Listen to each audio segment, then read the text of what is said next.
அன்பு வணக்கங்கள். நான் உங்கள் டாக்டர் ஜேபி.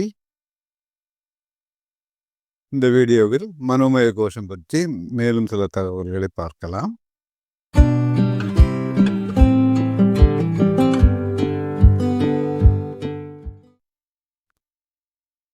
முதல்ல இந்த மனநிலைகள் பற்றி ஒரு குட்டி கதை.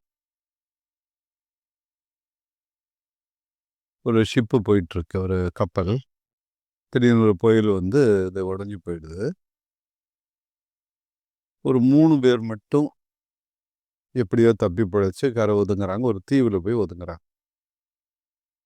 அந்த தீவில் வேறு யாருமே இல்லை, மனிதர்களே இல்லை. இவங்க 3 பேர் மட்டும்தான் இருக்காங்க. எப்படியோ கிடைச்ச மீன், இந்த தேங்காய் அதை வச்சு காலத்தை உயிர் வாழ்ந்துட்டு இருக்கிறாங்க, காலத்தை ஓட்டுறாங்க. ரொம்ப கடினமான வாழ்க்கை. 3 பேர் மட்டுமே இந்த தீவில் இருக்கிறாங்க. தப்பி போய் என்னென்னவோ முயற்சி பண்ணுறாங்க, எதுவுமே பலன் இல்லை. கடைசியாக சரி, இந்த ப்ரேயர் தான் ஒரே வழி, கடவுள்கிட்ட கேட்போம், அவராது மனமிறங்குறாரா பார்ப்போம் அப்படின்னு சொல்லிட்டு 3 பேரும் ப்ரேயர்னு பண்ணிக்கிட்டே இருக்காங்க. அப்போ இவங்க நிலைமையை பார்த்து கடவுளுக்கு இறக்கம் வந்துடுது. சரி, ரொம்ப நாளாக கஷ்டப்படுறாங்க, நம்மளை காப்பாற்றுவோம் அப்படின்னு கடவுள் நேரம் வர்றார். வந்தீங்க பாருங்கப்பா, உங்கள் 3 பேருக்கும் நான் ஒரு வரம் தரேன், நீங்கள் என்ன வேணுமோ கேளுங்க, உடனே கிராண்ட் பண்ணுவேன் அப்படிங்கிறது. அப்போ முதல் நாள் கேட்குறான், ஐயா கடவுளே, நான் திருப்பி என் வீட்டுக்கு போய் சேரணும். ஓகே, கிராண்டட் ரிஸ்க் அப்படின்னு இவன் வந்து அவன் வீட்டுக்கு போயிட்டான். சந்தோஷம், மனைவியோடு குழந்தைகளோட சந்தோஷமாக ரொம்ப நாளைக்கு அப்புறம் போய் குதூகலமாக இருக்கிறான். 2வது அடி யோசிக்கிறான், இன்னும் கொஞ்சம் புத்திசாலித்தனமாக நம்ம கேட்குறது. இருக்கிறது ஒரு வாரம் தான், ஆனால் அது புத்திசாலித்தனமாக அதை கேட்டால் தானே சரியாக இருக்கும். அவனை மாதிரி வீட்டுக்கு போகணுன்னு கேட்டால் அது வந்து ஒரு மொக்கையான வரமாக இருக்கும், வேண்டாம் அப்படின்னு நல்லா யோசிச்சு அவன் சொல்கிறான், கடவுளை எது கேட்டாலும் கொடுப்பீங்கல்ல? ஆமாம் கொடுப்பேப்பா.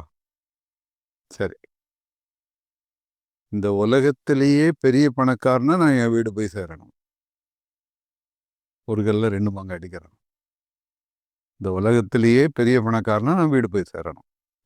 கடவுள் வாக்கு கொடுத்துட்டாரு, ஓகே கிராண்டட். உலகத்திலே பெரிய பணக்காரனா இவங்க வீடு போய் சேர்ந்தாங்க. அங்கே பார்த்தா பெரிய மாட மாளிகைகள், அரண்மனை, 100 கார் வெடி நிற்குது, எக்கச்சக்கமான பணியாளர்கள், சுபோகமான ஒரு வாழ்க்கை, ராஜ வாழ்க்கை.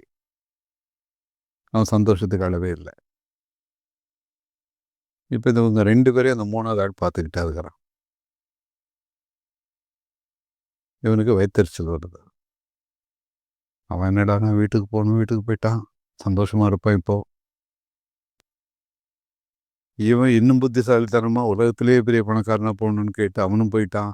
அவனும் இப்போ ரொம்ப சந்தோஷமாக இருப்பான். என்னை மட்டும் விட்டுட்டு போயிட்டீங்களாடா, வைக்கிறேன் வெயிட்டு அப்படின்னு சொல்லிட்டு கடவுள்கிட்ட போய், என்னப்பா நீ என்ன வரணும் முடிவு பண்ணிட்டியா அப்படின்னு கேட்டவுடனே, முடிவு பண்ணிட்ட கடவுளே, ஒரு 4 வருஷமாக இந்த தீவில் நாங்கள் 3 பேரும் ஒன்றா இருந்தோம், நல்ல க்ளோஸ் ஃப்ரெண்ட் ஆகிட்டோம். இப்போ அவங்க 2 பேர் இல்லாமல் எனக்கு இங்கே ரொம்ப போர் அடிக்குது, அவங்க 2 பேரையும் திருப்பி கொண்டு வாங்க அப்படின்ட்டு. முடிஞ்சதா கதை? 2 பேரும் திருப்பி இங்கே வந்துட்டாங்க. இது என்ன மாதிரி மனநிலை யோசிச்சு பாருங்க.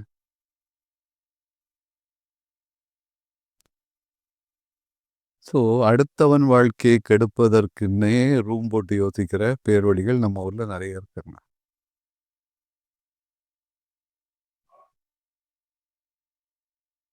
தான் நல்லா இருக்கணும்னு நினைக்கிறது தப்பு இல்லை, ஆனால் அடுத்தவன் கெட்டு போகணும்னு நினைக்கிறது எவ்வளோ பெரிய தப்பு. அடுத்தவன் மேல் பொறாமைப்படுவது, அடுத்தவனை குறை சொல்வது, இல்லை அவன் பேரை கெடுக்கிறது, அவன் பொழப்பை கெடுக்கிறது, இது எல்லாம் எதிர்மறை சிந்தனைகளாக வரக்கூடிய தவறான விளைவுகள். அப்போ மனம் அது செம்மையானால் வாழ்க்கையும் செம்மையாகும். மனமது செம்மையானால் உடல் நலமும் செம்மையாகும். இதற்கு போன வீடியோவிலே சொன்னேன், நல்லவற்றை படியுங்கள், நல்லவற்றை கேளுங்கள். ஒரு நல்ல மியூசிக்கை கேட்கும்போது கூட மனம் பண்படும். குறையொன்றும் இல்லை மறைமூர்த்தி கண்ணா அப்படின்னு கேட்டுக்கிட்டே இருந்தீங்கன்னா மனசு நிறைவு வரும். எந்த குறையும் இல்லை, நல்லா தான் இருக்கும் அப்படிங்கிற கண்டென்ட்மெண்ட் வரும். ஆனால் இப்போ அந்த மியூசிக் கல்ச்சரே மாறி போய் எல்லா ரேப்பும் குத்துப்பாட்டுமா ஆன பிறகு இந்த மியூசிக்கும் உங்களுடைய மனநிலையை பாதிக்கிறது. யூடியூப்ல எதை நீங்கள் தேடி தேடி பார்க்குறீங்க? நிறைய வியூஸ் எதுக்கு இருக்குன்னு பார்த்தீங்கன்னா, எதிர்மறை சிந்தனைகளுக்கு நிறைய வியூஸ் இருக்கு. யாராவது ஒருத்தனை கிரிட்டிசைஸ் பண்ணுறது நிறைய லைக்ஸ் வரும். யாராவது ஒருத்தன் பேரை கெடுக்கிற வீடியோ நிறைய லைக்ஸ் வரும். இன்னொருத்தனை பற்றி இல்லாத பொல்லாதெல்லாம் கதை கட்டி விட்டா அதுக்கு நிறைய வியூஸ் வரும். தடாலடியாக எதையாவது பொய்களை அவுத்து விட்டா அதுக்கு நிறைய வீடியோஸ் வரும், நிறைய லைக்ஸ் வரும். வயலன்ஸ் பற்றி பேசுகிற வீடியோஸுக்கு நிறைய லைக்ஸ் வருது. டிவி திறந்தால் நியூஸில் பார்த்தீங்கன்னா 80% தானே இருக்குது. கொலை, கொள்ளை, கற்பழிப்பு இந்த மாதிரி எல்லாம் நெகட்டிவாகவே வருது. நியூஸ் பேப்பர் எடுத்தாலும் ஒரு 60 to 70% நெகட்டிவ் இதாக இருக்குது. ஏன்னா அதை தான் பப்ளிக் விரும்புகிறாங்கன்னு அவங்க கொடுக்குறான். இன்றைக்கு வரக்கூடிய திரைப்படங்கள் அதுவும் வயலன்ஸ் நடந்ததாக தான் இருக்குது. எங்கே பார்த்தாலும் வயலன்ஸ், எங்கே பார்த்தாலும் எதிர்மறை சிந்தனைகள், எங்கே பார்த்தாலும் அன்ஹெல்தி கிரிட்டிசிசம், ஃபால்ஸ் ப்ரொபகண்டா. அரசியலும் வெறுப்பு அரசியலாக மாறிக்கொண்டிருக்கிறது. மக்கள் மனதில் பிரிவினையை வளர்க்கக்கூடிய, மதங்களுக்கு இடையில் மோதலை வளர்க்கக்கூடிய, ஜாதிகளுக்கிடையில் சண்டையை மூட்டிவிடக்கூடிய பேச்சுகள், எழுத்துக்கள், ஊடகங்கள் வேறு மாதிரி போயிட்டு இருக்குது. ஏன்னா அதை பண்றவனோட குறிக்கோள் பணம் சம்பாதிக்கிறது. ஆனால் பார்க்குறவங்களோட குறிக்கோள் என்ன? அந்த நெகட்டிவ் ஒன்று அட்ராக்ட் பண்ணுது, பாசிட்டிவ் ஒன்று அட்ராக்ட் பண்ணுறது இல்லை. ஒரு சின்ன உதாரணம், ஒரு பெண்ணிடமோ இல்லை ஒரு ஆணிடமோ, ஒரு பெண்ணிடம் ஒரு ஆணோ இல்லது ஒரு ஆணிடம் ஒரு பெண்ணோ ஐ லவ் யூ அப்படின்னு சொன்னால் மனசுக்குள்ள ஒரு பெல் அடிக்குது, ஒரு அலாம் அடிக்குது. இவன் உண்மையை தான் சொல்கிறானா இல்லை வேறு எதுக்கும் அடி போடுறானா, வேறு எதுவும் அல்டீரியர் மோட்டிவ் இருக்குமோ அப்படின்னு ஒரு சிந்தனை வருது. ஐ லவ் யூ அப்படிங்கிற அந்த பாசிட்டிவ் அந்த இதை மனம் அப்படியே ஏற்றுக்கொள்வதில்லை. நான் உன்னை அன்பு செய்கிறேன் அவ்வளோதானே, அதே மனம் ஏற்றுக்கொள்ளாது.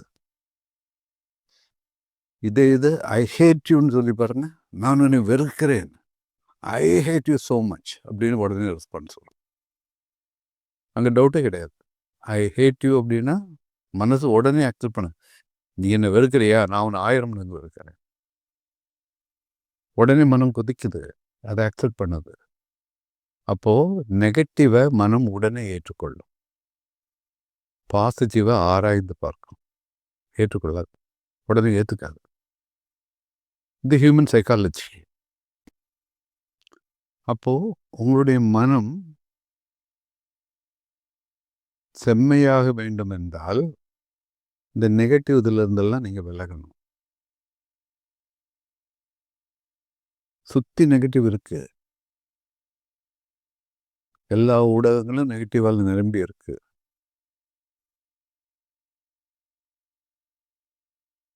மனிதர்களும் நெகட்டிவாகவே இருக்காங்க. இப்போ நீங்கள் என்ன பண்ணணும்? இந்த நெகட்டிவால் அட்ராக்ட் பண்ணப்படக்கூடாது.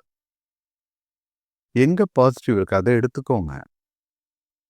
எல்லா இடத்துலையும் பாசிட்டிவ் இருக்குது, கண்ணில் படுறதில்லை. தேடணும். தேடி கண்டுபிடிங்க. அந்த பாசிட்டிவை உங்கள் வாழ்க்கைக்குள்ளே கொண்டு வாங்க, நெகட்டிவை உதவி தள்ளுங்க. இதற்கு நம் முன்னோர்கள் கண்டுபிடித்த ஒரு மகத்தான வழி மெடிடேஷன், தியானம். மனதை ஒருமுகப்படுத்தி ஒரே சிந்தனையோடு இருந்தால் அது தியானம். ஏதோ ஒரு பொருளை நீங்கள் சிந்தித்து கொண்டே இருந்தால் உங்கள் மனசை ஒரு பாயிண்டில் உங்களால் ஃபோக்கஸ் பண்ண முடிஞ்சா அது தியானம். இந்த தியானம் படிப்படியாக உங்கள் மனதை பண்படுத்தும். டிரான்ஸ்சென்டென்டல் மெடிடேஷன்லாம் போக வேண்டிய அவசியங்களை எடுத்த உடனே சாதாரண சிம்பிளான தியானங்கள், பல வழிமுறைகள் நம்ம முன்னோர்கள் சொல்லி வச்சுருக்காங்க. என்னுடைய தந்திரக வகுப்புகளில் முதல்ல ஆரம்ப பாடத்திலேருந்து அதை ஆரம்பிக்கிறோம். சின்ன சின்ன தியானங்கள் எப்படி பண்ணுறது, அப்புறம் உயர்நிலை போக போக டீப் மெடிடேஷன், டிரான்ஸ்சென்டென்டல் மெடிடேஷன், இது எல்லாமே இருக்குது. ஆனால் சின்ன சின்ன தியானங்கள் உங்கள் மனதை பண்படுத்தும், உங்கள் வாழ்க்கையை செம்மையாக்கும், உங்கள் மனோமய கோஷத்தை உறுதிப்படுத்தும், மனோமய கோஷத்தில் நோய்கள் உருவாகாமல் தடுக்கும், சக்தி தடைகள் வராமல் தடுக்கும், நாள்பட்ட நோய்கள் உருவாவதை தடுத்துவிடும். இப்போ மனசில் டென்ஷன் இருக்கும்போது ஆஸ்மா அதிகமாகும், மனசில் கவலை அதிகம் வரும்போது அல்லது படபடப்பு வரும்போது பிபி ஏறும், கோபம் வரும்போது பிபி ஏறும், மனதில் எதிர்மறை சிந்தனைகள் இருக்கும்போது கான்ஸ்டிபேஷன் வரும், அலர்ஜி நோய்கள் அதிகமாகும், தோல் நோய்கள் அதிகமாகும். அப்போ அந்த மனதுக்கும் உடலுக்கும் நெருங்கிய தொடர்பு உண்டு. மனோமய கோஷம் நலமாக இருக்க வேண்டும் என்றால் நல்லதே நினைங்க, நல்லதே ஆசைப்படுங்க. நல்ல வழியில் வாழ்க்கையை நடத்துவதற்கு ஒரே வழி நல்லதே நினைப்பதும் நல்லதே செய்வதும் தியானமும். அடுத்த வீடியோவில் 4வது கோஷமான விஞ்ஞான்மய கோஷம் குறித்து காணலாம். அதுவரையில் உங்களிடமிருந்து விடைபெறுவது டாக்டர் ஜேபி.